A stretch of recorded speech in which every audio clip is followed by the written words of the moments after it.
თელმა ნავიგაცია მომუშავა, თელმა სამსახურება მომუშავა, შეფერხება არ ყოფილიყო გაფრენიც.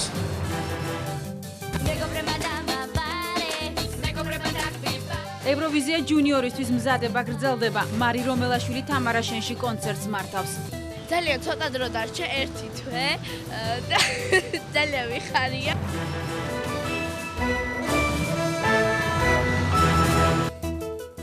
საპროტესტო აქცია დღე მეორე რუსთაველის პროსპექტზე ოპოზიციონერების მხარდამჭერები ამ წუთებში იმყოფებიან. ეროვნული საბჭო უკვე პრეზიდენტის გადადგომას ითხოვს. ნინო შურღაია გვაწვდის დღილიდან ინფორმაციას აქციიდან. ნინო, რა ხდება ამ წუთებში აქციაზე? პარლამენტის წინ ამ დრომდე გრძელდება გამოსვლები და საპროტესტო აქცია. ოპოზიციის მომხრეები ჯერჯერობით არაპირებენ დაშლას. ეროვნული საბჭოს ლიდერებმა უკვე საღამოს 5 საათიდან ოპოზიციის მომხრეებს გააცნეს მათი ახალი მოთხოვნა და უკვე მათი მთავარი ახალი მოთხოვნა ეს არის პრეზიდენტის გადადგომა. თუ ისინი მანამდე ითხოვდნენ ხელისუფლების შეცვლას არჩევნების გზით, მათ უკვე ახალი მოთხოვნა წამოაყენეს და სწორედ ამ დროიდან საღამოს 5 საათიდან აქ ძირითადად სკანდირებენ მიშა წადი და გამოსვლების ძირითადად ამ საკითხებზია. რაც შეეხება გამოსვლებს 5 საათის შემდეგ აქ გამოდიან უკვე ნაკლებად გამოდიან ეროვნული საბჭოს ლიდერები და არიან მომღერლები და სხვა საზოგადო მოღვაწეები. ოპოზიციის მომხრეები აცხადებენ, რომ არაპირებენ დაშლას, მანამ სანამ არ დაკმაყოფილდება მათი მოთხოვნა პრეზიდენტის გადადგომის შესახებ და ასევე ის მოთხოვნები, რაც მანამდე იყო. იგივეს აცხადებენ ეროვნული საბჭოს ლიდერები. დილიდან იყო აქ ოპოზიციის მომხრეები შეკრებილი, ხო თუ კონკრეტულად უფრო როგორ ვითარდებოდა აქციაზე მოვლენები, ამას უკვე ჩვენი სიუჟეტიდან შეიტყობთ. ამის თანაპატი მოყარე. თავროგონა ხელისუფლება ისტორიას რომ გადავხედოთ არყოლებია. როგორც კი მოვიდნენ სათარაში, ამ წუთებში თქვენ კადრში ხედავთ, ერთ-ერთი გამომსვლელი გამოდის, ოპოზიციის მომხრეები დროშებს აფრიალებენ. ეს არის ის ხალხი, რომელიც დილიდან აქ არის, შეკრებილები არიან და სკანდირებენ წადი. ეს მოთხოვნა კიდევ ერთხელ შეგახსენებთ, რომ საღამოს 5 საათიდან გაჩნდა პარლამენტის წინ და ისინი არაპირებენ დაშლას, მანამ სანამ არ დაკმაყოფილდება მათი ყველა მოთხოვნა.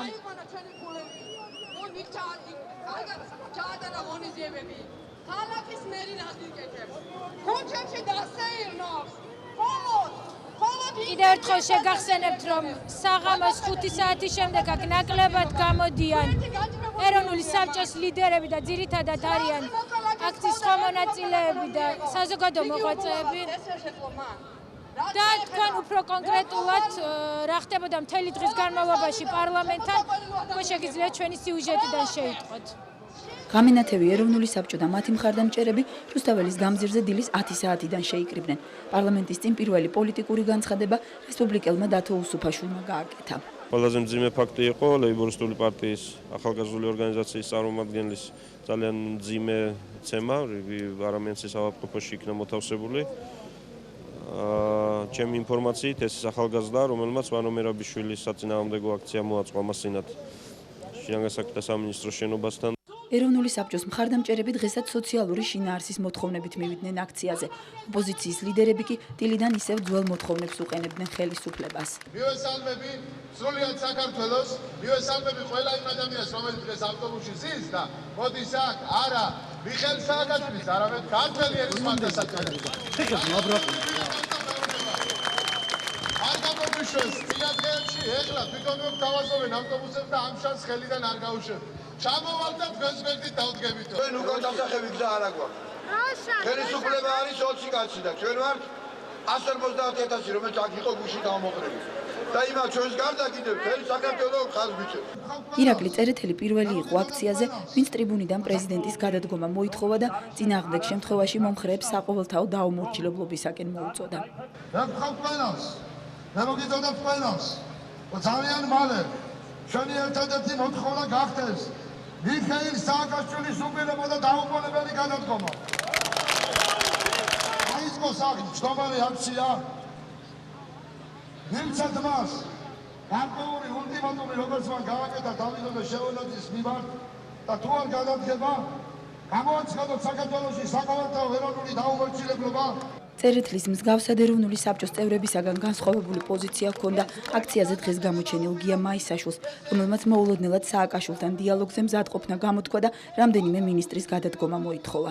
მოთხოვნა უნდა იყოს კახა პენდუქიძის გადაყენება უპირობოდ.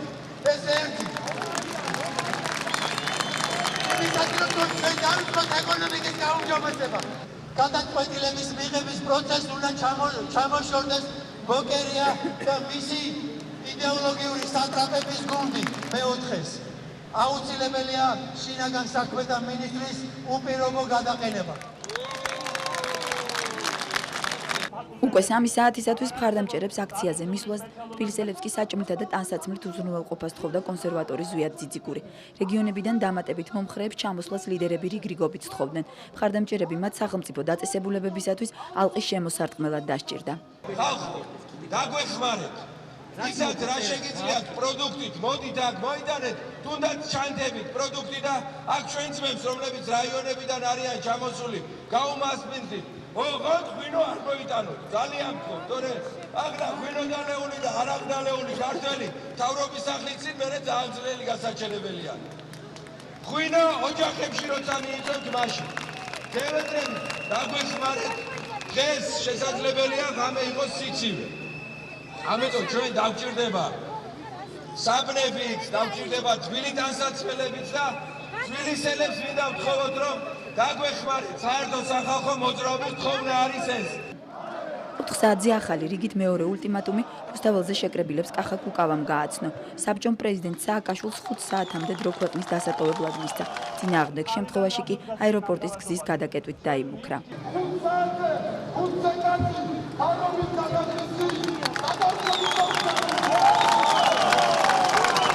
ამ ულტიმატუმის გამოცხადების შემდეგ კახა კუკავამ, სალომე ზურაბიშვილმა და გოგა ხაინდრავამ პარლამენტში გადაინაცვლეს ტერი დევისთან შესახვედრად. პარალელურად 5 საათის შემდეგ რადიკალურად შეიცვალა პარლამენტის წინ მყოფი ოპოზიციის ლიდერების მოთხოვნები. არჩევნების ნაცვლად მათ პრეზიდენტის გადადგომა მოითხოვეს. ოპოზიციასა და უმრავლესობას შორის დღეს ოფიციალური კონსულტაციები არ გამართულა. ისინი ერთმანეთს დერეფანში შეხვდნენ, როდესაც ტერი დევისთან მოლაპარაკებებს აწარმოებდნენ. რამდენიმე წუთი წინ დასრულდა ევროსაბჭოს გენერალურ მდივანთან მოლაპარაკებები. მაკა გაფრინდაშვილი იმყოფება დღეს პარლამენტში. მაკა, მოგესალმები და გისმენთ. განცხადებების შესახებ.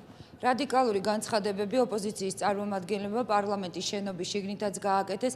ისინი მათ დღეს შეხვედრა ჰქონდათ ტერი დევისთან, როგორც უკვე აღნიშნეთ, ტერი დევისი დღეს შეხვდა როგორც საპარლამენტო უმრავლესობას, ასე ოპოზიციას და შეხვედრები დასრულდა პარლამენტის თავმჯდომარესთან საუბრით. საპარლამენტო ოპოზიციისა და უმრავლესობის წარმომადგენლები დერეფანში შეხვდნენ ერთმანეთს და მათ შორის შეკამათებაც მოხდა.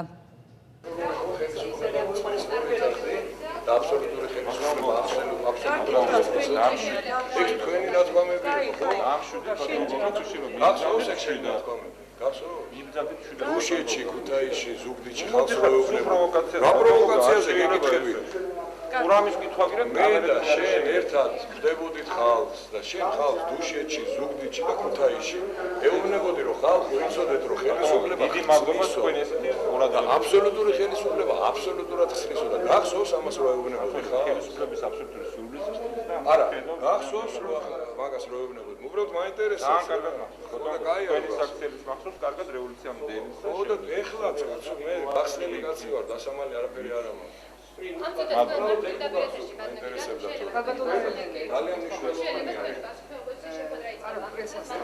დემოკრატიულ ქვეყანაში პარლამენტის მანდატის გაგრძელება შეიძლება რამე ხერხდეს?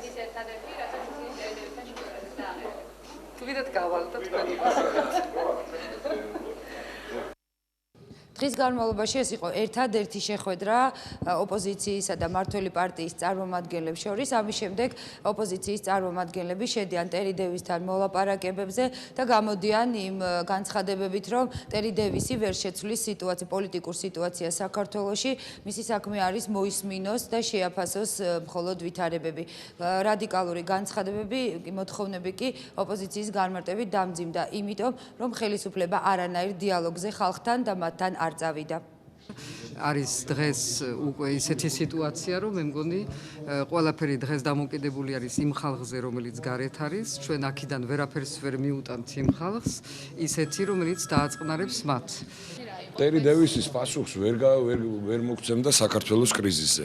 ტერი დევისთან შეიძლება ლაპარაკი ვთქვათ რა მდგომარეობა ქვეყანაში რა არის კონსტიტუციური რა არის არაკონსტიტუციური რა არის მისაღები იმ დაწესებულებაში რომელსაც ის ხელმძღვანელობს და რა არა ტერი დევისი საქართველოს პრობლემებს ვერ გადაწყვიტავს საქართველოს პრობლემები პრეზიდენტმა სააკაშვილმა უნდა გადაწყვიტოს შეხვედრების შემდეგ კომენტარს აკეთებს თავად ტერი დევისი, ის აცხადებს, რომ ოპოზიცია კარგია წავიდეს დემოკრატიული გზით, მივიდეს არჩევნებამდე და სწორედ არჩევნებზე გამოჩნდება ვის უჭერს მხარს მოსახლეობა, ხოლო რაც შეეხება პრეზიდენტის ხალხთან და ოპოზიციასთან შეხვედრა, ტერი დევისის განცხადებით, ეს თავად მიხეილ სააკაშვილის გადასაწყვეტია. თუ ოპოზიცია პრეზიდენტის გადაყენების მომხრეა, მათი შესაძლებლობა საპრეზიდენტო არჩევნების დროს მიეცემათ. იმ შემთხვევაში, თუ პრეზიდენტი სააკაშვილი შემდეგ არჩევნებშიც იყრისკენს, ოპოზიცია შეიძლება მას საკუთარი კანდიდატურა დაუპირისპიროს. დემოკრატიულ ქვეყნებში პრეზიდენტის არჩევა არა ქუჩაში, არამედ საარჩევნო ყუთებთან ხდება. მას შემდეგ, რაც უფრო რადიკალური გახდა მომიტინგეების მოთხოვნები, მმართველი პარტიის წარმომადგენლები მიიჩნევენ რომ დიალოგი მით უმეტეს კარგავს აზრს, ვინაიდან, როგორც ისინი აცხადებენ, გამოჩნდა თუ რა სურდა სინამდვილეში იმ ადამიანებს, ვინც მიტინგზე მივიდნენ და ასევე კიდევ ერთხელ მადლობას ვუხდიან მოსახლეობას, რომელიც შეკრებილი არის პარლამენტის წინ იმ კორექტულობისათვის და იმისათვის, რომ არავითარი დესტაბილიზაცია არ ხდება. მმართველი პარტიის წარმომადგენლები ამბობენ, რომ მათ კარგად ესმით ის სოციალური პრობლემები, რომელიც ამ ეტაპზე მოსახლეობას აწუხებს, თუმცა როგორც აღმოჩნდა, ეს არ არის თვითონ იმ ადამიანების მთავარი მოთხოვნა, რომლებიც აქციის ორგანიზატორები არიან.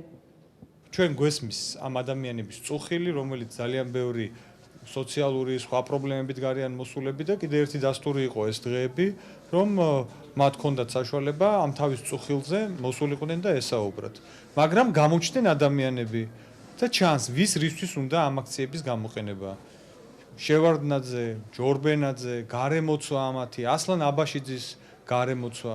მე მგონი არის სწორედ აი ამის გამო მოხდა რადიკალიზაცია აი ამ მოთხოვნების და ეს კიდევ ერთი დასტურია ჩვენი საზოგადოებისთვის თუ რა გზა აირჩია ჩვენმა ოპონენტებმა. დღეს საუბარი პრეზიდენტის გადადგომაზე არის უკიდურესად გამწვავებული. თუ საუბარია პრეზიდენტის გადადგომას საუბრობენ, რაზე უნდა იყოს მოლაპარაკება? თარიღზე? დიალოგზე უარი თქვენ ჩვენმა ოპონენტებმა სამწუხაროდ გუში როცა მობრძანდნენ პარლამენტში და თქვენს რომ არანაირი არც არგუმენტები არის აინტერესებთ, არც საუბარი არ უნდათ არაფერზე. მათ თქვენს რომ გადასცეს პრეზიდენტს რომ ეს უნდა გაკეთდეს. ცუდია როცა შეგულიანებული გულწრფელი ადამიანების პროტესტით ასე უპასუხისმგებლოდ იქცევენ. საპარლამენტო უმრავლესობის წარმომადგენლებიც ამ წუთებში პარლამენტში იმყოფებიან, მაგრამ ჯერ არ არის გადაწყვეტილი მოხდება თუ არა, შედგება თუ არა რაიმე კონსტრუქციული დიალოგი მმართველი პარტიისა და ოპოზიციის წარმომადგენლებს შორის. დიდი მადლობა ინფორმაცია პარლამენტიდან მაგა გაფრინდაშვილმა მოგვაწოდა და სამი საკითხი, რის გამოც მთავრობა არჩევნებს აპრილში დანიშნავს. ეს არის არჩევნები რუსეთში, გაეროსში, კოსოვოს საკითხი და ნატოს სამიტი ბუხარესტში. იმის შესახებ თუ რატომ ვერ თანხმდებიან ოპოზიციის და უმრავლესობის წევრები, ეკა კოპალიანი გიამბობთ. ჩვენი ლოზუნგი იქნება კვლავ საქართველოს პრეზიდენტის გარეშე. დავმარ! დავმარ! პრეზიდენტის გადადგომა ოპოზიციური გაერთიანების ლიდერებმა გუშინდელ სამოთხოვნას დაამატეს. აქციის ორგანიზატორები ხელისუფლებისაგან საპარლამენტო არჩევნების გაზაფხულზე ჩატარებას, საარჩევნო კოდექსში ცვლილებების შეტანას და პოლიტპატიმრების გათავისუფლებას დღესაც ითხოვდნენ. რომელ ქვეყანაში არის ულტიმატუმი, როცა მოითხოვს ხალხი და ოპოზიცია, რომ არჩევნები ჩატარდეს იმ დღეს, როცა არის კანონით არჩევნების დრო და მანდატის დამთავრება. ჩვენ ვალინდებურად ჯერჯერობით შევით ამ მოთხოვნაზე, რომ დანიშნონ არჩევნები და თუ ეგენი არ დანიშნავენ კიდევ არჩევნებს, მერე ჩვენ დავნიშნავთ. ხელისუფლება გაზაფხულზე საპარლამენტო არჩევნების ჩატარებას სამი მიზეზის გამო მიიჩნევს გაუმართლებლად. სწორედ ამ მიზეზების გამო ვერ მოხერხდა ოპოზიციასთან კონსენსუსის მიღწევა.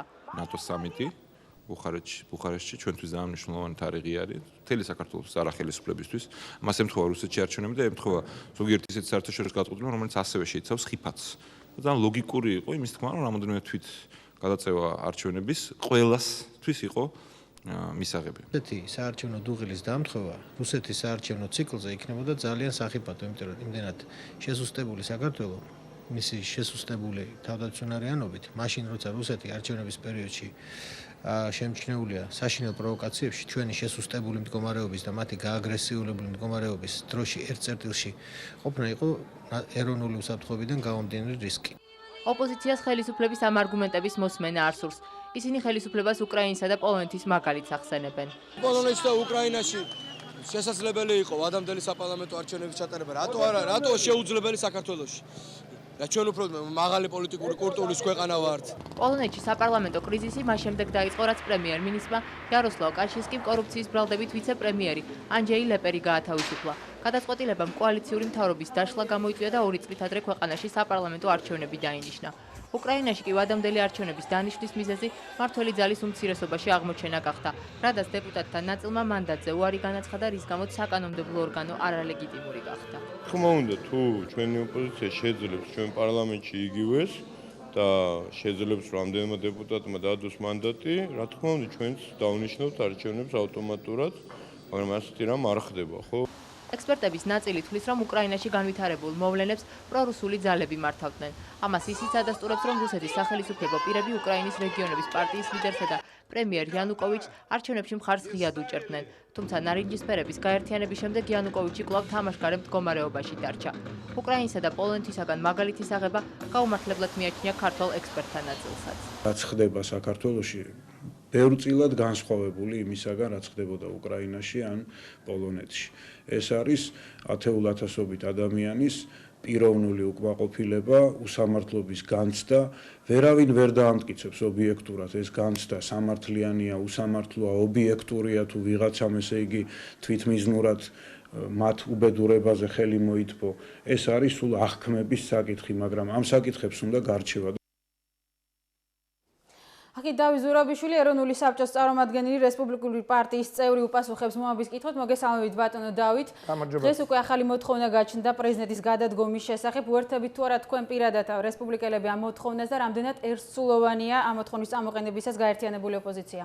აბსოლუტურად ერთსულოვანია, ბუნებრივია, იმიტომ რომ ეს არ არის ოპოზიციის მოთხოვნა პრაქტიკულად, ეს არის ხალხის მოთხოვნა. ეს არის არა მარტო კონკრეტულად იმ ადამიანების მოთხოვნა, რომლებიც ახლა აქ მიტინგზე არიან და მათი რიცხვი კიდევ მატობლობს. პრაქტიკულად ეს მიტინგზე თითოეული ადამიანი წარმოადგენს კიდევ ძალიან ბევრს. უამრავ იმ ადამიანს, რომელსაც ზოგმა ვერ შეძლო ჩამოსვლა, ზოგი სახლში ზის და იგულ შემატკივრობს, ზოგი ახლაც მოემართება, მოკლედ აბსოლუტური უმრავლესობა და ახლა საქართველოს ისტორიაში არ ნახული მანიფესტაცია იყო გუშინ. მთელი რუსთაველი იყო ხალხით დაკავებული, 100,000 მეტზე კაცი რომ მოვა ახლა. 4 მილიონიან ქვეყანაში სადაც შეიძლება 3 მილიონი კაცი ცხოვრობდეს და მოზრდილი ადამიანით არ. ეს პრაქტიკულად ჩათვალეთ, რომ აბსოლუტური უმრავლესობაა მოსახლეობის და მათი აზრი ახლა და ახლა თქვენ თუ არითმეტიკა არიცით და ვიღაცამ და გეჩვენებათ, რომ ეს არის რაღაცა ძალიან ცოტა, ეს იმის პრობლემაა, ვისაც ასე ეჩვენება. მე ზღვას ვერაფერს ვერ გეტყვი. ბატონო დავით, პარალელურად საუბარია ოპოზიციასა და უმრავლესობის დიალოგის დაწყებაზე. მოგახსენებთ. ახლა რაში საქმე იცით, როდესაც ამდენი ადამიანი მოითხოვს პრეზიდენტის გადადგომას და სამართლიანად მოითხოვს სხვადასხვა ძალიან კარგად ისმის ხალხს ყველა იმ სოციალური გაჭირვების, ყველა იმ პრობლემების, რაც არის ადამიანის უფლებებთან დაკავშირებით თუ სასამართლო სისტემასთან დაკავშირებით და საერთოდ რაც ამ ქვეყანაში პრობლემებია, ყველაფერი მოდის პრეზიდენტისგან პირადად. ბატონო დავით, იმის პარალელურად ბუნებრივია მოითხოვა, რა შეეხება დიალოგს. მე ერთი რამე მინდა თქვა, არ ვიცი, ახლა პატარა ლიკბეზს ჩავატარებ თუ ვინმე მისმენს ახლა უმრავლესობიდან იმისთვის რა. როდესაც ლაპარაკია ოპოზიციის დიალოგზე, ბატონებო, ეს არ ნიშნავს იმას, რომ იცით, აი ჩვენ ხელისუფლებას აი ეს ასე გვინდა და ასე იქნება და აი ამაზე გელაპარაკებით და აი ამაზე არ დაგელაპარაკებით და ისე გვინდა. ხელისუფლებას გადაწყვეტილების მიღებები. ბატონო დავით, ამ რადიკალური მოთხოვნების წამოყენება რამდენად უწყობს დიალოგს ხელს? უგაცრავად რა, მთელი დღე გუშინ და აქ არა მარტო გუშინ თვენახევარია უკვე, რაც ეს ამბები დაიწყო და რეგიონებში გასვლები ქონდა და უამრავი მანიფესტაცია გაიმართა, ჩვენ ვითხოვთ მინიმალისტური მოთხოვნებს პრაქტიკულად არჩევნების ჩატარებას კონსტიტუციურ ვადებში და საარჩევნო კოდექსში ცვლილებას. ასეთ სიტუაციებში, როდესაც ქვეყანაში არის კრიზისული ვითარება და არის რეალურად კრიზისული ვითარება, გადაიხედონ ფანჯარაში, ბატონო, რა ვქნათ მეტი რა უყო, თუ არ ფანჯარაში არ უნდა, გაიარონ ქუჩაში და ისეთ ვიღაცას კითხონ, ვინც მათთან არ მუშაობს, აი ესეთ ადამიანებს დაელაპარაკონ. ნახავენ, რომ კრიზისული ვითარება ასეთ სიტუაციაში ნებისმიერი გონიერი ხელისუფლება თვითონ ნიშნავს რიგარეში არჩევნებს. მოთხოვნასაც არ უგდებს ყურს.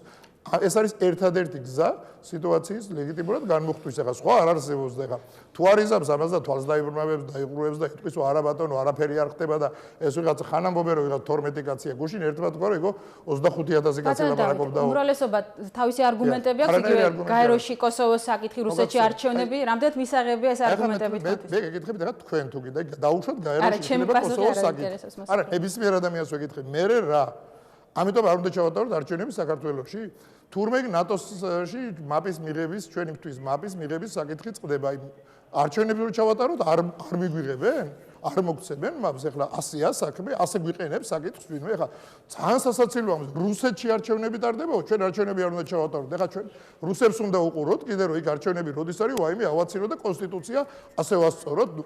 ეს არის იმდენად უსუსური არგუმენტები. ახლა იქ როგორ არის ეს პატარა ბავშვი რომ ფეხს გააფიჩიჩინებს და არას იძახის. აი ამის იქით მე სხვანაირი ლოგიკას ვერ ხედავ. რას ნიშნავს რომ არ შეიძლება გაზაფხულზე? რატომ არ გინდა ჩემოდგომაზე? ვეუბნებით რატომ არ გინდა? ლეგიტიმურად 4 წლითაა პარლამენტი არჩეული, კონსტიტუციური ვადა არის 4 წელი, 4 წელი გადის მარტში. ამაზე უფრო რბილი, ამაზე უფრო კონსტრუქციული მოთხოვნა, ანუ შეუძლებელია გქონდეს ოპოზიციას. ბატონ დავით, მათ შორის ყველაზე რადიკალური ოპოზიცია კი ვინც იყო ამ ეროვნულ საბჭოში გაერთიანებული. ერთიანი ვიყავით ამ მოთხოვნებში. დღემდე გვაქვს ეს მოთხოვნები, მაგრამ ბუნებრივია მას დაემატა პრეზიდენტის გადადგომის მოთხოვნა, რომელსაც ითხოვს საზოგადოება და ძალიან კარგად ხდება, რომ სწორედ პრეზიდენტია აი ასეთი. ბატონ დავით, თუ თქვენს მოთხოვნებს უმრავლესობა არ დათანხმდა, როგორია თქვენი გეგმები, მოლაპარაკება თუ არ შედგა, რა საფრთხე? ყველა ამას გვეკითხება. ერთადერთი რაც შემიძლია სრულ გარანტია მოგცეთ, ჩვენ არავითარ შემთხვევაში არ დაუშვებთ და ყველაფერს გავაკეთებთ იმისთვის და ხედავთ რომ ასეც არის ჩვენი მხრიდან. ჩვენ არ დაუშვებთ იმას რომ მიმართოთ რაღაცა არაკონსტიტუციურ, არასამართლებრივ გზებს და რაღაც კანონგარეშე ქმედებაზე გადავიდეთ. ამას ჩვენ ნამდვილად არ ვაპირებთ, მაგრამ ასევე არ ვაპირებთ გაჩერებას, ასევე არ ვაპირებთ მანიფესტაციების და სახალხო გამოსვლების შეწყვეტას და მე ძალიან ურჩევ ხელისუფლებას რა იმ ზუგდიდის ამბებს ნუ იმეორებენ აქ, ნუ დაძდევენ ხალხს დიღმით მანქანებით და ნუ ცდილობენ მათ ცემატყებას და ასეთ რაღაც ოდიშე და ხა სისულელესაც არ ვიცი. ასეთ რაღაცებს ნუ აკეთებენ, თორემ ძალიან ცუდად დამთავრდება მათი ამბავი. დიდი მადლობა ბატონ დავით, ოპოზიციის პოზიცია დავით ზურაბიშვილმა გააგვაცნო. და რამდენიმე წუთში ჩვენ პავლე კუბლაშვილი ჩაგვერთვა პარლამენტიდან, ახლა კი რეპორტაჟი რატომ მიდიან ცნობილი სახეების საპროტესტო აქციაზე და რა არგუმენტები აქვთ იმათ, ვინც საპროტესტო გამოსვლებით პრობლემების გადაჭრას ეწინააღმდეგება მიმართვას, რომელიც 2 საათის წინ გავრცელდა 33 ცნობილი სახე აწერს ხალხს. მწერლები, მომღერლები და საზოგადო მოღვაწეები იმ კოლეგებს ემიჯნებიან, რომლებიც ბოლო 2 დღეა პარლამენტის წინ აქტიურად ჩანან. პრეზიდენტი როცა თავის ხალხთან ვერ გამოდის, ის არ არის კაპიტ პრეზიდენტი. სურაბ ქაფიანიძე ხელოვნების სფეროდან დღეს პირველი იყო, ვინც მომიტინგეებს შეუერთდა. მას შემდეგ პარლამენტის წინ კიდევ რამდენიმე ცნობილი სახე გამოჩნდა. გუშინა თქვენს რომ ეს ვინც გამოვიდნენ, ესენი ხო ადრეც მოწინააღმდეგები იყვნენო და დანარჩენი ჩვენ მხარეზეაო და არ არის დანარჩენი მათ მხარეზე, აი ამის სათქმელად მოვედი. კონსტიტუცია კონსტიტუციურად უნდა ამ ხალხს ყველაფერი.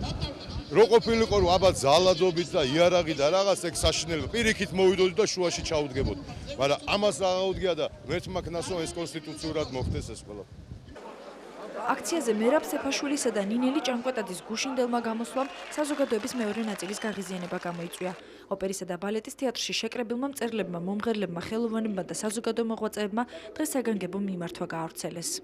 მე მეჩვენება და არ ამგონია რომ ძალიან ვწდებოდე რომ ეს გამოწვეული არის გარკვეული განაწყენებით იმის გამო რომ მათ ვერ მიიღეს ხელისუფლებისგან ის რისი მიღებაც მათ სურდათ. მიმართვაში ნათქვამია, ბოლო ხანია ხდება პოლიტიკური და საზოგადოებრივი დაპირისპირებების ესკალაცია. ამ პროცესში ჩვენი კოლეგებიც მრავლად არიან ჩართულნი. საქართველოს მნიშვნელოვანი წარმატებების ქვეყანა გახდა, მან საბოლოოდ აირჩია დასავლური გზა და ისე როგორც არასდროს ახლოს არის ევროპულ ოჯახში დასაბრუნებლად. მიმართვას 33 ცნობილი სახე აწერს ხელს, მათ შორის არიან ბუბა კიკაბიძე, დუტა სხირტლაძე, დავით დეფიგოგი ბედაშვილი, გიო ხუციშვილი, ნეკა სებისკვერაძე, ნიაზ დიასამიძე, ზალ სამადაშვილი, გია ბუღაძე, ზაზა კორინთელი, ლექსო ქავთარაძე, დავით საყვარელიძე, დავით დოიაშვილი, ნიკა მემანიშვილი, გიორგი უშიკიშვილი, ზაზა აზმაიფარაშვილი. ჩვენ ხედავთ საფრთხეს, ვინ შეკრებილია იქ, რომ ეს არის ასე ვთქვათ, მკვეთრად გამოხადული პრორუსული ძალა და ებრძვის ქვეყნის სტრატეგიულ კურსს, რომელმაც უნდა მიიყვანოს ქვეყანა გარდამტეხი წარმატებებისაკენ. აი, ამიტომ ზუსტად შევიკრიბეთ და დავაფიქსირეთ ჩვენი კაფიო პოზიცია. ერთი ხელის მოსმით ჩვენ შრომასაც წყალში ყრიან და იმას რაც მივახციეთ ჩვენ. ეს არის საშინლად დამამცირებელი ჩემთვის. დავით დოიაშვილი ერთ-ერთია მიმართვის ავტორებს შორის. რეჟისორი ახლაც კონცერტის მოსაწყობად ემზადება. დოიაშვილი თვლის, რომ ყველა ხელოვანმა თავისი საქმე უნდა აკეთოს და ქვეყანას ამით მეტად წაადგება. ახი უმრავლესობის პოზიციას პავლე კუბლაშვილი გაგვაცნობს. საღამოშიტობისა ბატონო პავლე. მოგესალმებით. ძველ მოთხოვნებს უკვე ახალი მოთხოვნა დაემატა. ეს არის პრეზიდენტის გადადგომა. როგორია უმრავლესობის პოზიცია?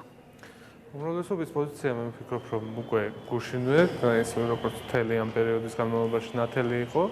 ამ ქვეყანაში არჩევნები ტარდება გარკვეული პერიოდულობით იმ ვადებში, რაც არის დადგენილი კონსტიტუციით დღესმოქმედი ნორმებით. აქედან გამომდინარე, საპრეზიდენტო არჩევნები აუცილებლად გაიმართება და ეს მოხდება 2008 წლის შემოდგომაზე, როგორც ეს განსაზღვრულია კონსტიტუციით. ბატონო პავლე, რატომ არის პრინციპული უმრავლესობა ამ საკითხში, რომ არჩევნები ჩატარდება აპრილში? არ ჩატარდება აპრილში. ხო, უკაცრავად არ ჩატარდება. ეს არის პირველ რიგში იმით გამოწვეული, რომ კონსტიტუციური ცვლილება ამასთან დაკავშირებით უკვე განხორციელებულია, შესაბამისი ნორმა დაფიქსირებულია კონსტიტუციაში და გარდა ამისა, თქვენ აქ საუბრობდით, რამდენიც მე მოვისმინეთ იმ არგუმენტებზე, რომელიც დღეს მთელი დღის განმავლობაში იყო ჩვენი მხრიდან დეკლარირებული. ეს შეეხება იგივე საქართველოს გაწევრიანებას ნატოში, ეს შეეხება იმ პოლიტიკურ პროცესებს, რაც უკავშირდება კოსოვოს სტატუსს. ეს არის პროცესები, რომლებიც ძალიან მნიშვნელოვანია საქართველოსათვის და შესაბამისად გაზაფხულზე წყდება ძალიან ბევრი რამ ამ მიმართულებით. აქედან გამომდინარე, გაზაფხულისათვის რაღაც უფრო მაღალი ტემპერატურის მქონე პოლიტიკური პროცესების წარმართვა ქვეყნის შიგნით მიზანშეუწმებლად იქნა თავის დროზე მიჩნეული. მე ეხლაც დარწმუნებული ვარ, რომ აუცილებელია მთელი ყურადღება გაზაფხულზე, მათ შორის აპრილის თვეში განსაკუთრებით გადატანილი იყოს სწორედ საქართველოს საგარეო პოლიტიკურ საკითხებზე, მათ შორის ნატოს გაწევრიანებაზე და ჩვენ ვაპირებთ, რომ ამ მიმართულებით განსაკუთრებული ძალისხმევა მიმართოთ. ვფიქრობ, რომ საბოლოო გადაწყვეტილება ამასთან დაკავშირებით ჩაშან უკვე მიღებული იქნა და ის არ შეიცვალა. ბატონო პავლე, აი დიალოგის მომავალს ამ ფონზე როგორ მიგაჩნიათ, დარჩა თუ არა პოლიტიკური რესურსი დიალოგისთვის? პოლიტიკური დიალოგისათვის რესურსი ყოველთვის არსებობს, მაგრამ სამწუხაროდ ჩვენს ოპონენტებს დიალოგი ესმით როგორც ულტიმატუმის ამოყენება და შემდეგ თუ ამ ულტიმატუმზე უარი მიიღეს, რაღაც კარის ჩახუნით ამ პოლიტიკური დიალოგის მათი თქმით არენის მიტოვება. მე მიმაჩნია, რომ ყველა პოლიტიკოსი, რომელიც სერიოზულად უდგება პოლიტიკური დიალოგის საკითხს, უნდა ხვდებოდეს, რომ ყველა საკითხზე ყოველთვის კონსენსუსი ვერ მიიღწევა და რაღაც საკითხების ჩამოწერა და თქვა, რომ თუ ეს საკითხები, ეს 4 საკითხი, 4-ვე არ იქნა დაკმაყოფილებული, ასეთ შემთხვევაში მათთან საუბარს აზრი არ აქვს. ეს მათი არჩევანია, მაშინ გამოდის, რომ ისინი თვითონ ამბობენ უარს დიალოგს. ბატონო პავლე, იმ შემთხვევაში თუ აქციებმა მასშტაბური სახე მიიღო, რას გეგმავს მთავრობა? ყველა ადამიანს აქვს უფლება გამოხატოს თავისი აზრი და ეს უფლება ჩვენ ქვეყანაში არის გარანტირებული. დემოკრატიის ერთ-ერთი მონოპოლარი სწორედ ეს არის, რომ ყველა ადამიანს შეეძლება მშვიდობიანად გამოხატოს თავისი პოზიცია. აქ ბევრს საუბრობდნენ რიცხვებზე, რაოდენობაზე, თუ რამდენმა უნდა გამოხატოს და როგორ. მე ვფიქრობ, რომ ამას გადამწყვეტი მნიშვნელობა ნამდვილად არ აქვს. რაოდენობა ამ შემთხვევაში არ შეიძლება იყოს გადამწყვეტი. იქნება ეს 10 ადამიანი თუ რამოდენიმე 1000, ყველას უნდა კონდეს გარანტირებული უფლება, რომ გამოხატოს თავისი პოზიცია, მაგრამ ყველა სხვა პროცესები უნდა წყდებოდეს არჩევნების გზით და არჩევნების გზით გადაწყდება მომავალშიც, რაც დაგეგმილია 2008 წელს. ბატონო პავლე, თუ მოვლენები გაცდა კონსტიტუციურ ფარგლებს, ამ შემთხვევაში რა მოხდება? მე დარწმუნებული ვარ, რომ იმ ადამიანებს, რომლებიც გუშინ იყვნენ მიტინგზე, გულისხმობ იმ ადამიანებს, რომლებსაც რეალურად სოციალური პრობლემები, სოციალური წუხილები გაქვთ, მათი მოთხოვნების გარკვეული ნაწილი შესაძლოა სამართლიანია, თუმცა ჩვენ მუდმივად ვზრუნავთ ამ სოციალური პრობლემების გადაჭერაზე და მომავალშიც უფრო მეტის გაკეთებას ვაპირებთ ამ მიმართულებით. მათ, რა თქმა უნდა, ქონდათ შესაძლებლობა რომ გამოეხატათ თავისი აზრი და გამოხატეს კიდევაც ეს აზრი მშვიდობიანად. თუ ვინმე დააპირებს რომ პროვოკაციაზე წავიდეს და რაღაც მოწოდებები გააკეთოს ამ ხალხის მისამართით, მე ვფიქრობ რომ თვითონ ეს ხალხი გასცემს ადეკვატურ პასუხს ასეთ პროვოკაციებს. ერთი სიტყვით დავამატებ, დღეს მე მესმოდა განცხადებები, რომ თითქოს ხელისუფლება აპირებს აქციის დარბევას, შემდეგ იყო ორჯერ განცხადება რომ თურმე მობილიზებულია სპეცდანიშნულების რაზმი და ძალის მოისმინეს და ასევე იყო განცხადება რომ აპირებს ხელისუფლება ტელეკომპანია იმედის დარბევას.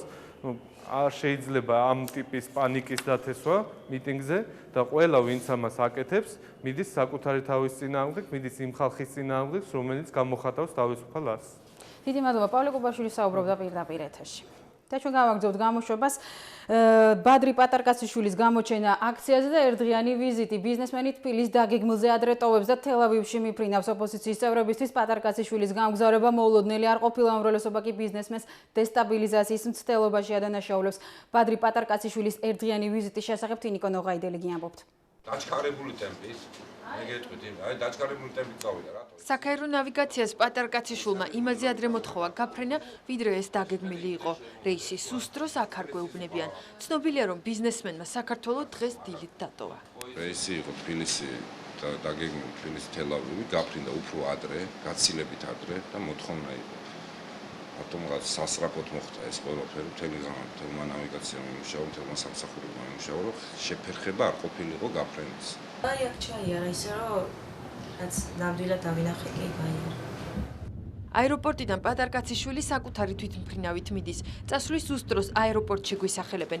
სპეციალური რეისი თბილის დილის 8 საათსა და 43 წუთს ეტოვებს. ალბათ ეს თელ-ავივის მიმართულებით. სხვა რეისი არ ყოფილა. პატარკაციშვილის დაცვაც ნამდვილად იყო აეროპორტში. გარეთ იდგა მე ვნახე, მაგრამ მეტი არაფერი ვნახე. ოპოზიციისთვის პატარკაციშვილის წასვლა მოულოდნელი არ ყოფილა, თუმცა ამის შესახებ ისინი გაფრთხილებული არ იყვნენ. ეროვნული საბჭოს ლიდერები ამბობენ, რომ მოსვლაც და წასვლაც ბიზნესმენის თავისუფალი ნება იყო. ყველა ადამიანი თავისუფალია თავის გადაწყვეტილებაში, თავის გადაადგილებაში. ასე რომ ბადრი პატარკაშვილმა თავის მოქალაქეობრივი პოზიცია დააფიქსირა. პატარკაშვილი არის ქვეყნის მოქალაქე, გუშინ იყო ხალხთან ერთად. და მან თქვა, რომ ის არის ერთი რიგითი ჯარისკაცი ამ ქვეყნის ყოველგვარი პოლიტიკური ამბიციების გარეშე. მე ვფიქრობ, ეს იყო ნორმალური პოზიცია ადამიანისა, რომელიც სპეციალურად ჩამოვიდა ხალხთან დასაბრუნებლად. მის აქ ყოფნას და არ ყოფნას არავითარი მნიშვნელობა არ აქვს. ის თავის საქმეს ყველგან გააკეთებს. ხელისუფლების წარმომადგენლების აზრით აქცია პატარკაციშვილმა თავად დაგეგმა და თავადვე დააფინანსა.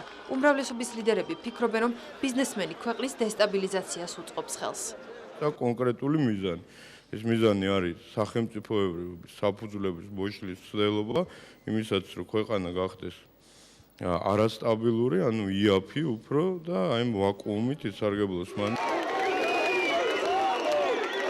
პატარკაციშვილი საქართველოში გუშინ ჩამოვიდა. ის მიტინგზე საღამოს 6 საათზე გამოჩნდა. რაცა ხელისუფლება წამოვიდეს დიალოგზე. მხარეებს დიალოგის დაწყებას და კომპრომისის მოძებნას ურჩევს ედუარდ შევარდნაძე, ექს-პრეზიდენტი მიხეილ სააკაშვილის გადაწყვეტილების მიღებისკენ მოუწოდებს. ხალხი აღელვებულია და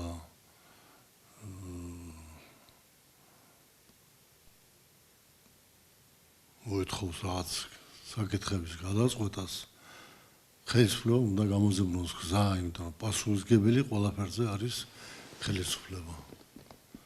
იმ ხალხზეც კი. ედუარდ შევარდნაძის მომხრები აქციებზე გამოჩნდნენ 2 ნოემბრის ქრონოლოგია, როგორც ჩაიარა აქციის პირველმა დღემ ჩვენი გადამღები ჯგუფი გუშინ ცდილობდა აქციის ის დეტალები დაეფიქსირებინა, რომლებიც ერთი შეხედვით უნიშნელობა, მაგრამ ეს ყველაფერი მაინც აქციის სახეს ქმნიდა. გასული 2 ნოემბერი ჩვენს რეპორტაჟში.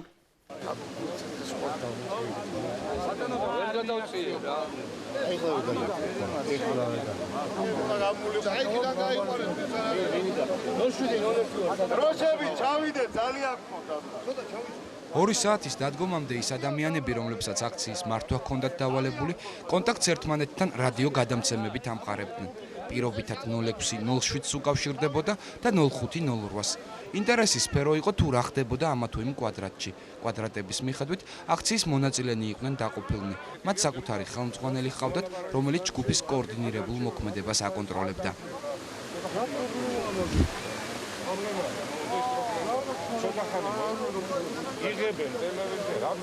ორგანიზებასთან დაკავშირებით როგორ არეგულირებთ ხედავ რომ რაცია გიკეთიათ კურსზე როგორც აქ დანიშნულება ის აქციის კიდევ ერთი ატრიბუტი პატარა თეთრი ნაჭრები იყო, რომელიც მომიტინგეთა შორის რიგდებოდა. აუცილებელი ატრიბუტების გარდა დანარჩენი უკვე შემოქმედებით ფანტაზიაზე იყო დამოკიდებული. ზოგი პროტესტ ჩამომხრჩვალი ვარდით, ზოგიც კი ღვინით სავსე ფიალებით გამოთქვამდა.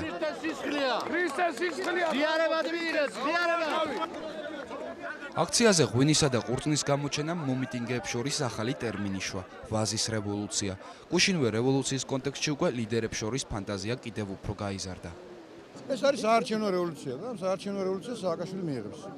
ასეთივე სახელი ექნება საარჩევნო რევოლუცია. ეხლა ეს მე ვამბობ ისე ზოგადად. ზოგი ეკლის რევოლუციას ამბობს, ზოგი ყურძნის რევოლუციას ამბობს, ჩვენ მოსახლეობას ვერ აუკრძალავთ.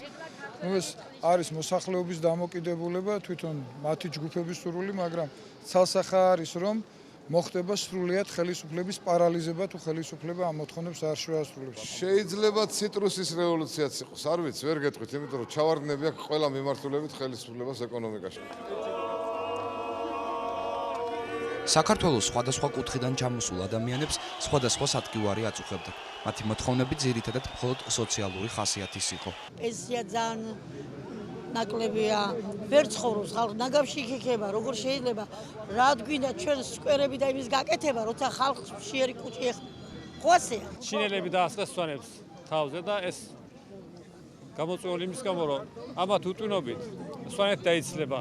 აღარ დარჩება არავინ სვანეთში. ალბათ ესე უნდა. უმუშევარი და გაუბედურებული ხალხი აი აქ მოსული.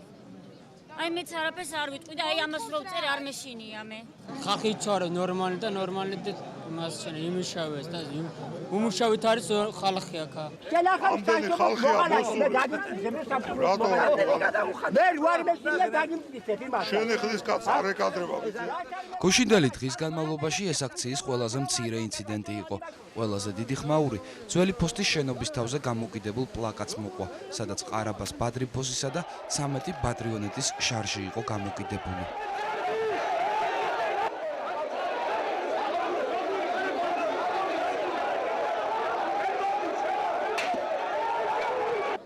თავიდანვე ცნობილი იყო, რომ ბადრი პატარკაციშვილი აქციაზე მისვლას გეგმავდა. დღის განმავლობაში მომიტინგეთა შორის მაღალ პოლიგრაფიულ დონეზე შესრულებული ფლაიერები დარიგდა, სადაც პატარკაციშვილის სურათი და მისი მოწოდება იყო დაბეჭდილი. პიროვნება ცუდია? ხო, კაი პიროვნება არის. კარგი კაცი ხო არის? კარგი ხო იყო? მაშინ რო აფინანსებდა ბატონო ჩემო იმ თავი თქვა ჟვანიას, ბურჯანაძეს, მაშინ ხო კარგი კაცი იყო? გუშინდელ აქციაზე საქართველოს უახლესი ისტორიის მანძილზე სკანდირებული სახელების რიცხვს კიდევ ახალი სახელი ბადრი შეემატა. ბიზნესმენი აქციაზე დაცვის თანხლებით მოვიდა და აქცია დაცვის თანხლებითვე დატოვა. მის გაცილებას რომ რაიმე უხერხულობა არ შეექმნა, კორიდორის შექმნის დირექტივას ზვია ძიძიგური მიკროფონიდან პირადად გასცემდა. გავატაროთ ბატონი ბადრი.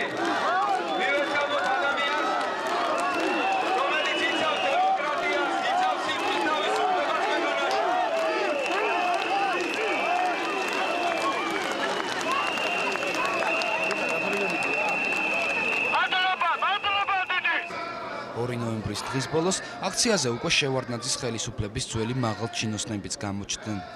მე მოვედი, იმიტომ რომ ამ ხალხს დღეს ადვილად შემიძლია შევხედო თვალებში, თუნდაც იმის გამო, რომ 4 წლის როცა არჩევნები იყო, მე მაშინ ვთქვი, რომ უბედურებას მოუტანს ეს პოლიტიკური ძალა თუ მოვა და ყველა სოფელში და ყველა რაიონში ჩავედა, ვეუბნებოდი, ნუ აირჩევთ ამ ხალხს. ვერ გეტყვით, რომ 100,000 კაცი სისულელის გამო აქ ქუჩაში გამოსული.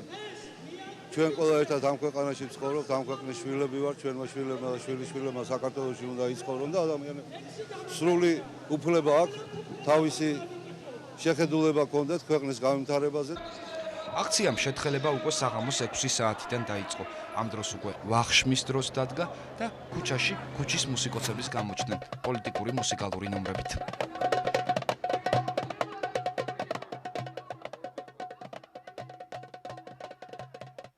სახალხო დამცველი შინაგან საქმეთა სამინისტროს და გენერალურ პროკურატურას მიტინგზე მომხდარი ინციდენტის გამოძიებას თხოვს. სახალხო დამცველის თქმით, მათი მონიტორინგის ჯგუფის წევრებმა დააფიქსირეს შეკრებისა და მანიფესტაციის კანონის დარღვევის ფაქტები. საუბარის თქმით, მას დაუკავშირდნენ გაერთიანებული ოპოზიციის წარმომადგენლები და აცნობეს, რომ ადგილი ჰქონდა აქციის მონაწილეთა ფიზიკურ შეურაცხყოფასაც. სოზარ სუბარმა ასევე აღნიშნა, რომ სახალხო დამცველის ოფისი გადის საგანგებო რეჟიმზე და ნებისმიერ პირს 24 საათის განმავლობაში შეუძლია დაკავშირებაც ხელხაზზე. მე ნომერ შეგეთყვით 99-58-93. შემთხვევაში ჩვენი თანამშრომლები უშუალოდ გახდნენ შეკრების და მანიფესტაციის უფლების დარღვევის მომსწრები. ძალიან ხშირ შემთხვევაში ჩვენი თანამშრომლების ჩარევით იქ ნამდვილი დარღვევები აღმოფხრილი, მაგალითად ერთ-ერთი ჩვენი თანამშრომელი, რომელიც მონიტორინგის მიზნით მოჰყვებოდა ბათუმიდან თბილისისკენ მომავალ კოლონას, თვითონ იყო შემწრე იმ ფაქტებისა, რაც ყველა თქვენთაგან მაიცით, თქვათ როგორ ყრიდნენ გზაზე ლურსმანებს, როგორ აჩერებდა პოლიცია მანიფესტაციის მონაწილეებს, როგორ კეტავდნენ გზებს და მას შემდეგ, რაც ჩვენი თანამშრომლები იქ გამოჩნდებოდნენ ხოლმე, პოლიცია მიდიოდა იმ ადგილიდან და აძლევდა მანიფესტანტებს უფლებას წამოსულიყვნენ თბილისისკენ. თენატოს დღეები კონცერტის სრულდება ლოკომოტივის სტადიონზე. ამ წუთებში ქართული ესტრადის ვარსკვლავები მღერიან. მიხეილ ვარძელაშვილს ვრთავთ პირდაპირ ეთერში. მიშა, რა ხდება კონცერტზე? მოგესალმებით, მინოდიახ კონცერტი დაახლოებით 15 წუთის წინ დაიწყო. მასში მონაწილეობენ ქართული ვარსკვლავები, ასევე ვოკალური და ქორეოგრაფიული ანსამბლების წარმომადგენლები. რაც შეეხება აქ შეკრებილ ადამიანებს, აქ არიან მოსულები ახალგაზრდები კონცერტზე. გარდა ამისა, მოსულები არიან პროგრამა პატრიოტის მონაწილეები, აგრეთვე ქართველი რეზერვისტები, ისინი ყველანი მონაწილეობენ, ყველანი აკვირდებიან ამ კონცერტს. კონცერტი დაახლოებით საათნახევარს გაგრძელდება. ჩვენ შეგვიძლია მაყურებელთა რამდენიმე კომენტარი მოვისმინოთ, რომლებიც კონცერტის დაწყების წინ ჩავწერეთ. იმიტომ ვოდით, რომ საქართველოს ხარი დაუჭიროთ ნატოსთან ინტეგრაციაში. რომ საქართველოს შევიდეს სულ მალე ნატოში. საქართველოს იქნება ყველაზე ძლიერი 26 ქვეყანაში, რომელიც ნატოში არის გაწევრიანებული. რამდენი კაცი ხართ ჩამოსულს? 500. ეს მარტო თქვენი მუხროვანი. ხოლმე მუხროვანიდან არის 500 კაცი.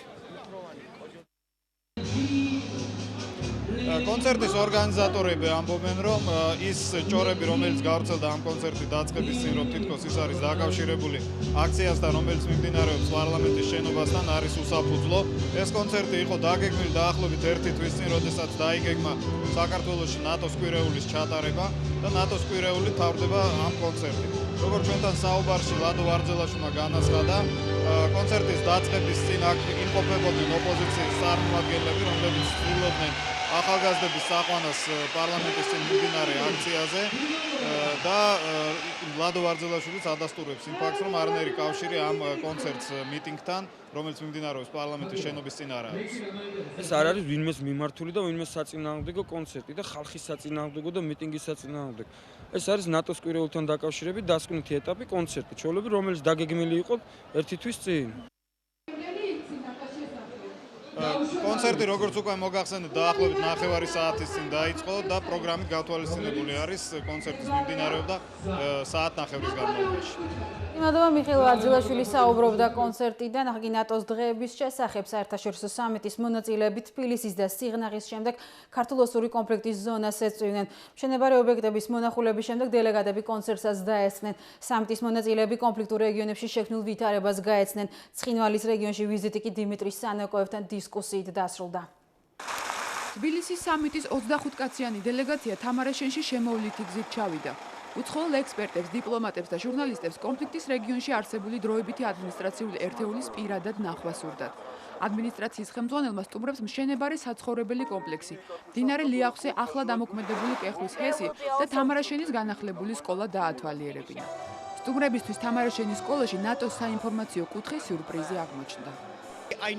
ვიცოდი რომ სადღაც ამ მხარეში ნატოს საინფორმაციო კუთხე გაიხსნა, მაგრამ თამარეშენში ამის აღმოჩენა ჩემთვის დიდი სიურპრიზი იყო.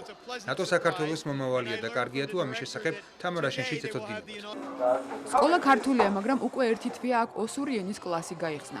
კლასი მშობლების, როგორც ქართველების, ისე ოსების მოთხოვნით ამოქმედდა და მასში 70 მოსწავლე ირიცხება. ბავშვებს ძალიან მოსწონთ ოსური ენის გაკვეთილები და ჩვენ ვფიქრობ, რომ ეს ხელშეუწყობს ჩვენს დაახლოებას და კონფლიქტის მოგვარებას. სამიტის მონაწილეებს კითხვები რეგიონის გეოპოლიტიკური მდებარეობის შესახებ ჰქონდათ. სტუმრებმა გაიგეს, რომ თამარაშენი სეპარატისტული ცხინვალიდან რამდენიმე კილომეტრში მდებარეობს. ძირითადად შერეული ქართულ-ოსური ოჯახებითაა დასახლებული და მიმდინარე სარეაბილიტაციო სამუშაოებმა და სამშვიდობო მოქმედებებმა რამდენიმე ათეულ ადამიანს ცხინვალიდან განმოსახლების სურვილი უკვე გაუჩინა. პრინციპში მე ვეთანხმები იმ იდეას, რომ დროებითი ადმინისტრაცია კონფლიქტის მოგვარებას ხელს შეუწყობს. აქ მძიმე მდგომარეობა ხალხს უჭირს ორივე მხარეს და ეკონომიკური განვითარება მშვიდობას მოუტანს რეგიონის. სამიტის მონაწილეებმა თამარაშენში მშენებარე სპორტული კომპლექსი და სამხედრო ნაწილიც დაათვალიერეს. სტუმრებს განუმარტეს, რომ სამხედრო კომპლექსი ცხინვალიდან ამ ერთი მთითაა გამოყოფილი, საიდანაც სეპარატისტები ხშირად ხსნიან ცეცხლ მშვიდობიანი სოფლების მიმართულებით. რაც მეტი სტუმარი ჩამოვა, მით მეტი ხალხი გაიგებს, რომ მშვიდობა გვსურს. ევროპა მის გზა უკვე გაიარა და ახლა ჩვენი ცხელსისხლიანი კავკასიელების ჯერია. ნანახმა დადებითი შტაბ-ბიჭდილება შემიქმნა, რადგან სანაკოები თავის ხალხის ინტერესს წარმოადგენს და არა სხვა სახელმწიფოსი, როგორც ამას ცხინვალის ხელისუფლება აკეთებს. ოს ხალხს არ სურს რუსეთის გეოპოლიტიკური თამაშის მძევალი იყოს. ამ რეგიონს სურს ევროპასთან დაახლოება და ფიქრობ ამ მიზანს საქართველოსთან ერთად მიაღწევს. ახალ კინოთეატრში გამართულ შეხვედრაზე სტუმრებს დიმიტრი სანაკოევმა დროებითი ადმინისტრაციის მიზნები ოსურ ენაზე გააცნო. კითხვები შეეხებოდა კონფლიქტის წარმოქმნის მიზეზებს. ეძლევა თუ არა შეფასება რეგიონში გამსახურდიას რეჟიმის მოქმედებას. რამდენად არის აქ მიმდინარე განახლების პროცესზე ინფორმირებული ცხინვალის მოსახლეობა და სხვა. თვითონ კითხვა-პასუხის ის სესია, რომელიც ახლა გაიმართა, თვითონ ადასტურებს იმას, რომ ჩვენი დასავლელი ექსპერტების კოლეგების იმათი დღეს ვინც დაესწრო მთავარი ინტერესი არის იმაში რა იქნება და როგორ წავა პროცესები. ის რომ პროცესები მიდის ამაში ყველა დარწმუნებულია და პრინციპში შესაძლებლობა იყო კიდევ ერთხელ რომ შეევლოთ თვალი ამის. ევროპაში დიდხანს ვერ ხვდებოდნენ თუ რატომ შეიქმნა დროებითი ადმინისტრაცია. ახლა უკვე კარგად იციან, რომ ჩვენ მშვიდობა და განვითარება გვსურს რეგიონში. უახლოეს მომავალში რუსის სამშვიდობოების გაყვანის კონკრეტული ვადები დასახელდება. ამ საკითხის დაჩქარებული წესით განხილვა მას შემდეგ გადაწყდა, რაც განმუხურში რუსის სამხედროები ქართულ პოლიციელებს დაეხსნენ. რუსი მშვიდობის მყოფელების გაყვანის პარალელურად საქართველოს მთავრობა მათ ჩანაცვლებაზეც უნდა იზრუნოს. მოსკოვთან მოლაპარაკებები რამდენიმე დღეში დაიწყება. მიხეილ ვარძელაშვილი გიამბობთ.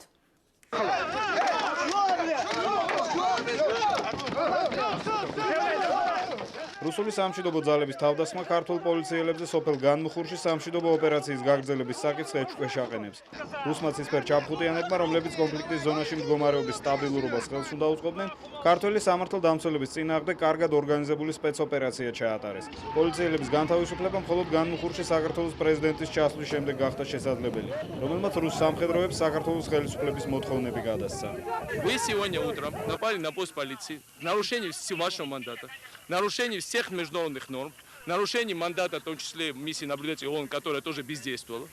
И вы избили наших полицейских, которые тут защищали мирную жизнь граждан. Значит, следующее. Значит, немедленно увозите отсюда всех ваших военных, немедленно, чтобы ни разу больше сюда они не приезжали, потому что мы дали приказ защищаться при следующем нападении. სამშვიდობო ძალების ბოლო ქმედება საქართველოსთან მათ გაყვანას დააჩქარებს. 2006 წელს პარლამენტმა მთავრობას რეკომენდაციით მიმართა, რათა ეს პროცესი დაიწყოს. პარლამენტში გამართული კონსულტაციების შედეგად გადაწყდა, რომ მოახლოეს მომავალში სამშვიდობო ძალების გაყვანის კონკრეტული ვადებიც დასახელდება.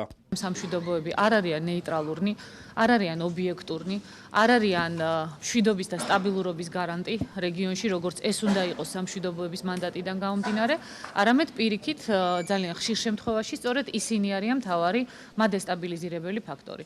ჩვენ ამ შიდა კონსულტაციებს სასაკვირველია კლავაც გავაგზავნებთ და რაც მთავარია, რაც ეხება საგარეო საქმეთა სამინისტროს, ჩვენ გავაგზავნებთ იმ ჩვენ სამუშაოს, რომელსაც ვაკეთებთ აქ. სამშვიდობო ძალების გაყვანას ოპოზიციის წარმომადგენლებიც მიესალმებიან. თუმცა ოპოზიციის აზრით ეს საკითხი ხელისუფლებას ადრეც უნდა დაეყენებინა.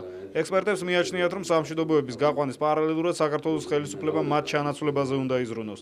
ამისათვის კონსულტაციები რუსეთთან და დასავლელ პარტნიორებთან უნდა გაიმართოს. საქართველოს ამ საკითხის გადაწყვეტის ბერკეტები გააჩნია.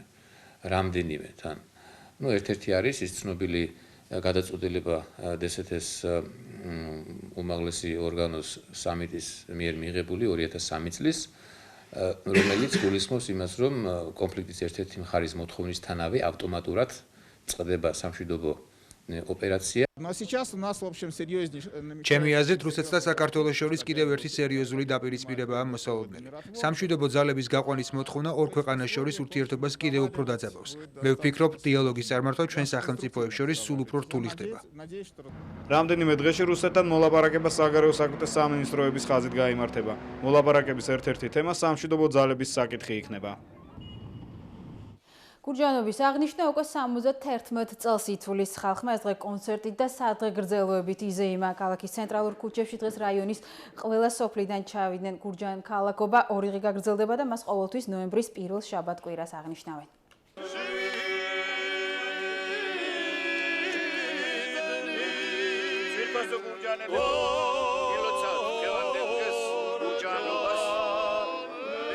გურჯაანის ქუჩებში გურჯაანის სადღეგრძელოს დღეს დილიდან ამბობენ. გურჯაან ქალაქობა უკვე 71 წელია ნოემბრის თვის პირველ შაბათ-კვირას აღენიშნება. ამ ღონისძიებაში მონაწილეობს მთელი გურჯაანის რაიონი, ანუ მუნიციპალიტეტი. ყველა წარმოადგენს თავისი სოფლის კუთხე. გურჯაანის ცენტრალურ ქუჩებში სახელდახელოდ მოწყობილ ფაცხებში რაიონის თითოეულმა სოფელმა საკუთარი ეგრეთ წოდებული შემოდგომის ნობათი წარმოადგინა. მწვადი და ჩურჩხელები გურჯაანელებმა დღეს გამონაკლისის სახით უფასოდ მიირთვეს. დღეს არის ზეიმი, ჩვენი გურჯაანის რაიონის მაცხოვრებლების ზეიმია და მე მინდა აი ამ ზეიმზე, აი ამ სიტყვას შევხვდე ჩემი რაიონის ხალხს და ვასიამოვნო ყველას ცხელ-ცხელი თათარით. მიხარია, რომ ამდენ გურჯაანელს ერთად ვხედავთ. ბოლოს და ბოლოს არის გურჯაანის ქალაქობა დღეს და მთელი სოფლებიდან ჩამოსული ხალხი ერთად ხიარულობს. დღესასწაულს არც კონცერტი მოკლებია. ადგილობრივი შემოქმედებითი ანსამბლების განწყობა მაყურებლებსაც გადავიდა. თელავობა არსებობს. საგარეჯოელობა არ არსებობს და როგორც საგარეჯოელი ისე უკვე თეთრი შური გამაშინა გურჯაანელების მიმართ და ვეცდები რომ ეს ტრადიცია იქაც გურჯაან ქალაქობის დღესასწაული ხვალაც გაგრძელდება. ყველამ სურვილს ექნება საშუალება თავად იყოს ამ სანახაობის მონაწილე. საქართველოში ილიაობისთვის ემზადებიან სამეცნიერო კონფერენციები, გამოფენები და საზოგადოებრივი მაუწყებლის ფილმი ილიას მკვლელობის შესახებ. 6 დღის განმავლობაში საგურამო, ყვარელი და თბილისი ღონისძიებებს უმასპინძლებს. ილია ჭავჭავაძის დღეები 5 ნოემბერს საგურამოში დაიწყება და თბილისში უკვე საზეიმოდ დასრულდება. მცხეთის მუნიციპალიტეტის განათლების და კულტურის სამინისტროების მიერ ილია ჭავჭავაძის დაბადების 170 წლისთავი 5-დან 11 ნოემბრის ჩათვლით საიუბილეო ღონისძიებებით აღინიშნება. 5 ნოემბერს იხსნება ბავშვთა ნახატების გამოფენით, ილიასადმი მიძღვნილი გამოფენით. შემდეგ არის საერთაშორისო კონფერენცია ილიას შემოქმედების შესახებ. საზოგადოების ყველა ადამიანი აქ არის ჩართული. იქნებიან სტუმრები და იქნება ძალიან საინტერესო კვირეული. საიუბილეო დღეების მანძილზე 5 სრულიად ახალი თანამედროვე ტექნოლოგიებით აღჭურვილი მუზეუმი გაიხსნება ყვარელსა და საგურამოში. წარმოდგენილი იქნება ჯერაც უცნობი საარქივო მასალები. 8 ნოემბერს ყვარელშივე ილიაობა გაიმართება. 11 ნოემბერს კი საზეიმო დახურვა თბილისში. საიუბილეო დღეებთან დაკავშირებით დოკუმენტური ფილმი მოამზადა საზოგადოებრივმა მაუწყებელმაც, რომლის პრემიერა 9 ნოემბერს კინოთეატრ ამირანში შედგება. ჩვენს ეთერში კი 11 ნოემბერს შეგიძლიათ იხილოთ. ფილმი 34 წუთიანია. საინტერესოა იმ კუთხით, რომ დოკუმენტურ მასალებზე დაყრდნობით ილიას მკვლელობის თვალსაჩინო რეკონსტრუქციას ახერხებს. სცენარი მე უკვე თითქმის მზად დამხვდა. სცენარის ავტორი არის მგზარ შატაიძე. მეც ჩავერიეთ სცენარში რაღაცები გადმოვაკეთეთ. თვითონ პერსონაჟები არიან განსახიერებული მსახიობების მიერ და ყვებიან თავიანთ უშუალო მონაწილეობას კვლევობაში. ჭავჭავაძეს მოკლა პარტიამ დაგვავა.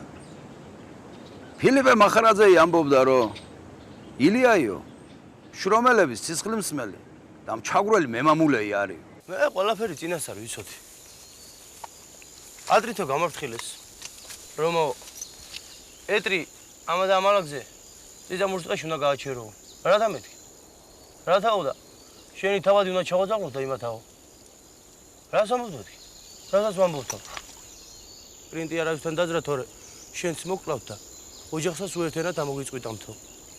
მაგრამ უნდა მიქნა. ახალი ექსპოზიციებით ხდება საიუბილეო დღეებს ილია ჭავჭავაძის ლიტერატურულ მემორიალური მუზეუმიც. მუზეუმი მთელი წლის განმავლობაში სხვადასხვა მიმართულებით მუშაობდა. გაიხსნა რამდენიმე გამოფენა სხვადასხვა თემატიკით. ილია და ევროპა, ილია და აჭარა, ილია და უკრაინა. წელს ილია ჭავჭავაძის მეუღლის ოლღა გურამიშვილის საიუბილეო თარიღიც არის. ამიტომ კიდევ ერთი გამოფენა ილიას და ოლღას ურთიერთობას მიეწვდა.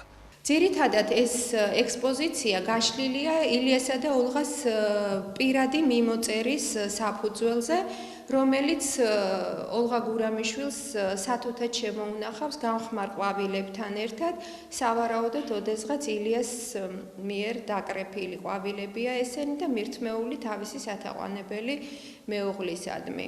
ილია ჭავჭავაძე აღფრთოვანებული იყო თავისი მეუღლით და მას ეკუთვნის ასეთი ამაღელვებელი სიტყვები: ბედი ოლიკოზე უკეთეს საჩუქარს ვერ მომიწვნიდა, მადლობა, 1000 მადლობა მას. ოლღაც თავის მხრივ არ იშურებდა სიყვარულთა და სითბოთი აღსავსე სიტყვებს თავისი სათაყვანებელი მეუღლისადმი, ჩემის თანაბედნიერი არ ამგონია ვინმე ყოფილი იყოს. აი ეს გახლავთ ოლღას სიტყვები. მარტო დარჩენილი ოლღა გურამიშვილი ძალიან მძიმედ განიცდიდა სათაყვანებელი მეუღლის დაკარგვას. მისი უკანასკნელი ანდერძი იყო: ახალგაზრდებო, გიყვარდეთ ილია. საბავშვო ევროვიზიისთვის მზადება გრძელდება. მარი რომელაშვილის სიმღერის კლიპი უკვე 17